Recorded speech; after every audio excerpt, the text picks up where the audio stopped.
welcome to the deep dive. Okay, so today we're tackling a specific request. The Insignia 50-inch F50 Series 4K Smart Fire TV, model NS50 F501 NA26, for those keeping track. Right, and our mission isn't just, reading off a spec sheet. No, definitely not. It's about figuring out if this TV, which is priced, let's say, aggressively, is a genuine bargain for you, or if it's maybe a bit of a gamble. Exactly. We'll look at what you get, what you don't get, and what that really means for your money and how you'll actually feel watching it. Okay, let's start with the good stuff, the bang for your buck part. Seems you get a lot up front. Built-in Fire TV OS. Yeah, native access to pretty much everything: Netflix, Prime Video, Disney+, Hulu, Max. You don't need to plug in a Fire Stick or anything. Is that unusual at this price point now, or just table stakes? It's a strong selling point for sure. Makes it super convenient. And they lean into the Amazon ecosystem. How so? Well, you've got the Alexa voice remote, obviously. Voice commands for search, launching apps, basic stuff. But it also acts as an Alexa smart home hub. Oh, interesting. So you can view your Ring doorbell or control lights from the TV. Supposedly, yes. Plus, it supports Apple AirPlay, which is nice for mirroring from iPhones or iPads. And connectivity. Seems pretty solid for a budget model. Yeah, 3 HDMI ports, and crucially, one has eARC. Right, enhanced audio return channel. Good for soundbars. Essential for soundbars, really. Avoids extra cables for better audio quality. Plus, the usual USB, Ethernet, Wi-Fi, Bluetooth for headphones. Setup is reportedly very easy, too. Okay, so easy setup, good connectivity, built-in smarts. It leads to the big question. How is it so cheap? What's the story behind Insignia? Right.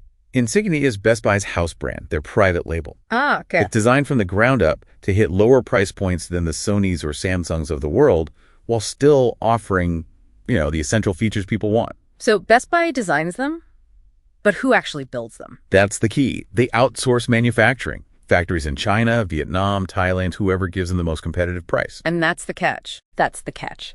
This model can lead to significant variation, different factories, maybe slightly different components batch to batch. It means inconsistent quality control. Which explains why you see some people love it and others really don't.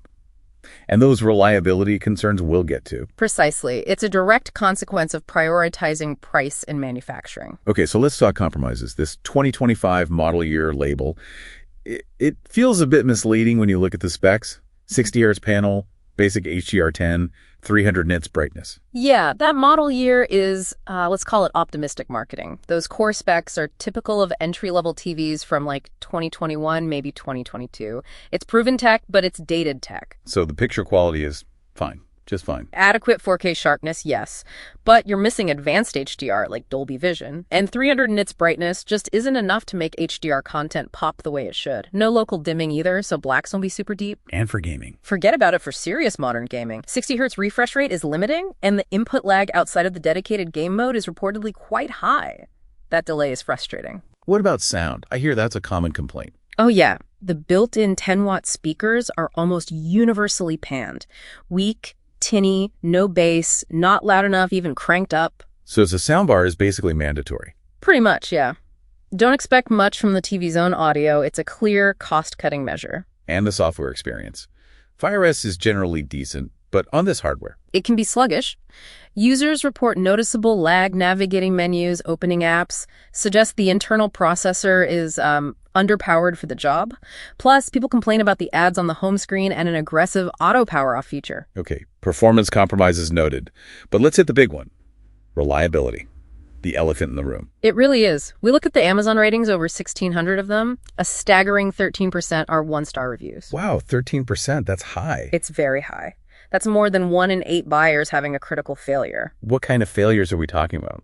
The most common reports are screens just going black suddenly, flickering issues, or the TV just completely dying, refusing to power on. Ouch. And when does this tend to happen? Often, and this is the really frustrating part for people, just outside the standard 1-year warranty period. Of course. So it's not just a budget TV. It's a potential ticking clock. You could definitely see it that way. It feels like a gamble on whether you get a good unit or one destined for an early failure. So, given all that, who should actually buy this TV? Look, it has its place. Secondary rooms are the obvious fit. A bedroom, the kitchen, maybe a guest room that doesn't get used much. Dorm room. First apartment on a super tight budget. Exactly. Situations where the absolute rock bottom price is the main driver, maybe the only driver, but definitely not for your main living room TV, not for a primary home theater setup. And definitely not for gamers. Absolutely not for serious gamers with current consoles. What about alternatives? If you could spend just a little bit more. That's where it gets interesting. For maybe $50 to $90 more, depending on sales, you can step up to something like a Hisense U6N or maybe a TCL S5 series. And what do those offer? Significant upgrades. Often QLED panels, quantum dots for much better color and brightness. Superior HDR support, including Dolby Vision usually. Just a much better, more reliable picture experience. Okay, so let's wrap this up. The Insignia F50. The price is incredibly tempting for a 50-inch 4K smart TV. You get the Fire TV experience, Alexa control built in. All true, but that low price comes packaged with real trade-offs. Picture quality is basic, sound is weak, performance can be laggy. And the big one, a significant documented risk when it comes to reliability and long-term survival. That's the core dilemma. You absolutely have to weigh that amazing upfront cost against the very real chance of it failing prematurely, especially when spending just a bit more gets you into a different class of TV, entirely likely more reliable too. So it really makes you think, doesn't it? When you're looking at tech deals like this, how do you actually measure value if the product might not even last long enough to justify the initial savings?